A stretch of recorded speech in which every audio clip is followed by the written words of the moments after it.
तो बेटा अभी हम लोग पढ़े इलेक्ट्रिक वर्क, एनर्जी और पावर, तीनों का फॉर्मूला मिल गया। अब इस पर हम लोग डिपेंडेंट एक आध दो मैथ बनाते हैं। मैथ का क्वेश्चन, न्यूमेरिकल का क्वेश्चन बेटा हम बोर्ड पर नहीं लिखेंगे।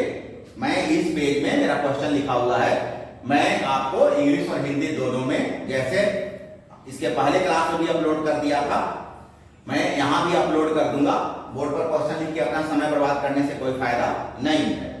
बेटा क्वेश्चन की करंट ऑफ 5 एम्पियर, 5 एम्पियर धारा है, flow through electric press iron इस्त्री इलेक्ट्रिक प्रेस ऑफ रेजिस्टेंस 44 ओम।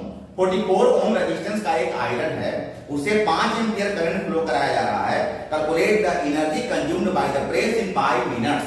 तो बताइए 5 मिनट में वो जो आयरन है वो कितना एनर्जी कंज्यूम्ड करेगा, कितना ऊर्जा खर्च करेगा। करंट दिया हुआ है 5 एम्पियर, रेजिस्टेंस है 44 ओम और टाइम है 5 मिनट्स। 5 मिनट्स को सेकंड में कन्वर्ट कर लिए, 60 से मल्टीप्लाई कर लेंगे 300 सेकंड। एनर्जी फाइंड करना है और energy is equal to I square RT। I square 5 square, R means 44, T means 300 और इसी को हम सिंपलीफाई किए 3.3 into 10 to the power 5 joule. अब हम आते हैं क्वेश्चन नंबर 2 में। सब इजी क्वेश्चन है, इसमें कोई क्वेश्चन हार्ड नहीं है। ए 10 volt storage battery of negligible internal resistance, 10 volt storage का एक बैटरी है और कल्पना कीजिए कि उसका आंतरिक प्रतिरोध नगण्य है, नहीं के बराबर है। Is connected across a 50 ohm resistor made of alloy manganin. Alloy manganin मिश्र धातु, मैग्नीन मिश्र धातु से बना हुआ कोई प्रतिरोधक है और जिसका रेजिस्टेंस 50 ओम है, इससे इसको जोड़ दिया गया है। How much that energy is produced, कितना ऊर्जा वो प्रोड्यूस करेगा, उत्पन्न करेगा इन 1 आवर, 1 घंटे में। तो यहां भी पोटेंशियल 10 वोल्ट, रेजिस्टेंस 5 ओम और समय दिया हुआ है, समय दिया और रेजिस्टेंस 50 ओम, 50 ओम, रेजिस्टेंस 50 ओम। तो कुछ गड़बड़ हो गया है। अच्छा समय कितना दिया हुआ 1 आवर, 1 आवर का मतलब हो गया 3600 सेकेंड। तो I equal to V by R, V है 10 और R है 50, तो ये 5 बार में कट जाएगा, इसका मतलब हो गया 1/5 एम्पियर। 1/5 बोले तो 0.2 एम्पियर। और एनर्जी निकालना, एनर्जी कितना, ये क्या निकल गया, करंट निकल गया। हमको निकालना है energy I square RT। I का मतलब 0.2 का स्क्वायर, R कितना है, R है 50 और T कितना हो गया 3600 सेकेंड। और हम इसी को सिंप्लीफाई करते हैं तो 7200 जूल। क्वेश्चन नंबर 3 पर आते हैं। बेटा बल्ब वगैरह कभी आप खरीदिएगा तो देखिएगा उसके नीचे लिखा हुआ रहेगा 220 वोल्ट, 100 वाट, जितना वाट का लीजिएगा 100 वाट, 10 वाट, 50 वाट लिखा हुआ रहता है बल्ब पर। उसको स्पेसिफिकेशन कहते हैं कि बहुत बल्ब जो है स्पेसिफाई किया हुआ है।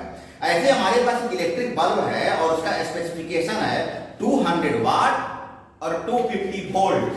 200 वाट पावर दिया हुआ है, 250 वोल्ट पोटेंशियल दिया हुआ है। तो इसमें 2 क्वेश्चन है। कैलकुलेट, पहला question the maximum permissible current in its filament.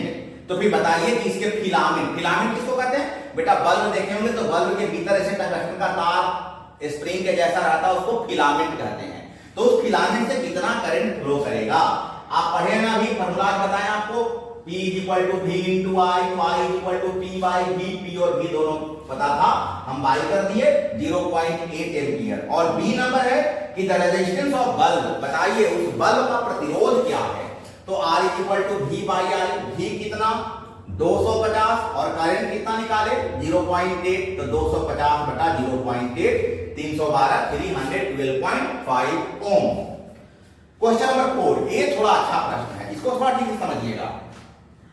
कहता है एक 220 वोल्ट 100 वाट बल्ब, एक बल्ब है, बल्ब का पोटेंशियल 220 वोल्ट, पावर 100 वाट, करंट पहले निकाल लीजिए P बाई V, करंट निकल गया 5/11 और रेजिस्टेंस निकाल लीजिए, resistance V by I, V कितना 220 और I कितना 5/11, 11 ऊपर चला जाएगा, मतलब 484 ओम। इस बल्ब को कनेक्ट किया गया 110 वोल्ट वाले सोर्स से, 110 वोल्ट सोर्स से इसको कनेक्ट किया गया।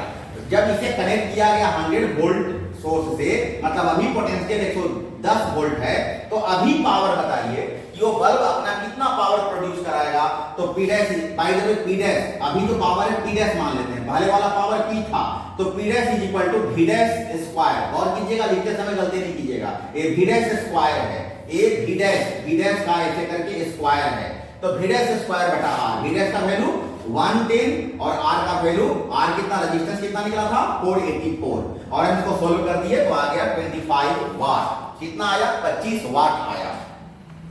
क्वेश्चन आगे क्या करा, what is the heat and light energy produce, कितना एनर्जी प्रोड्यूस करेगा, कितना देर में, 30 मिनट में, 30 मिनट, टाइम कितना 30 मिनट, 30 मिनट को सेकंड में कन्वर्ट कर दिए, 30 into 60, तो क्या होगा बेटा, पावर इज क्या हो जाएगा, work is equal to power into time, power into time, कितना पावर अभी आप निकाले हो 25, और टाइम कितना है 30 into 60, मतलब 4500 जूल। इसी 4500 जूल को आप क्या बता सकते हो, 45 किलो जूल। तो बेटा लास्ट क्वेश्चन है, question number 5, an electric motor operating eight 50 volt DC supply, DC, AC और डीसी समझते हैं ना, बैटरी से चलने वाले डीसी कहलाते हैं।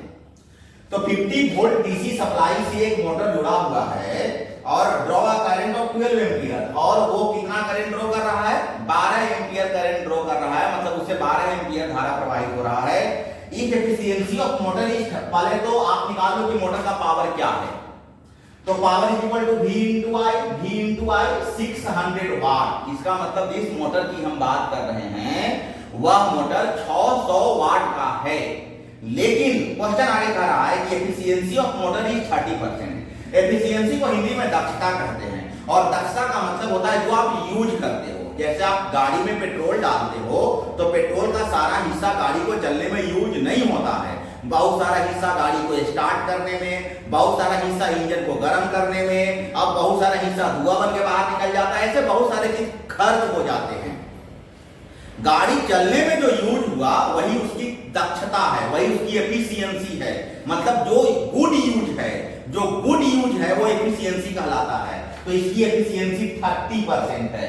इसका मतलब है कितना पावर डिसिपेट हो रहा है, डिसिपेटेड का मतलब हो रहा है बेटा कि कितना रेजिस्टेंस डेवलप कर जा रहा है, कितना बर्बाद हो जा रहा है, कितना बेकार चला जा रहा है। तो 30% गुड यूज है, एफिशिएंसी 30% है। तो बैड यूज कितना हो गया, अब देखो बैड यूज हमारा शब्द है, बुक लैंग्वेज नहीं होता है, तुमको समझाने के लिए बोले। बैड यूज का मतलब हो गया रेजिस्टेंस, जो अलग अलग उन कार्यों में खर्च हुआ।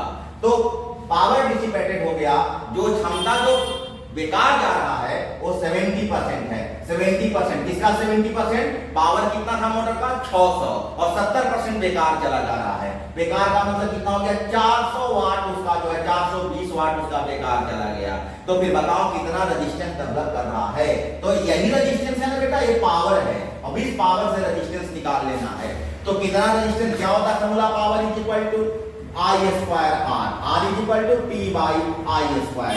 P 420 और I स्क्वायर 12 इंटू 12 मतलब 144, और डिवाइड करेंगे तो 2.92 ओम। तो बेटा यहाँ पर आकर के आपका क्लास फिनिश होता है। अगर इसमें कोई भी आपको प्रॉब्लम्स होता है तो आप बेझिझक हमसे फोन करके या हमारे व्हाट्सएप पर आकर के हमसे बात कीजिए, और हम इसका हिंदी और इंग्लिश दोनों अपलोड कर देंगे। फिर भी कोई प्रॉब्लम्स हो तो जरूर कॉल कीजिएगा। Thank you.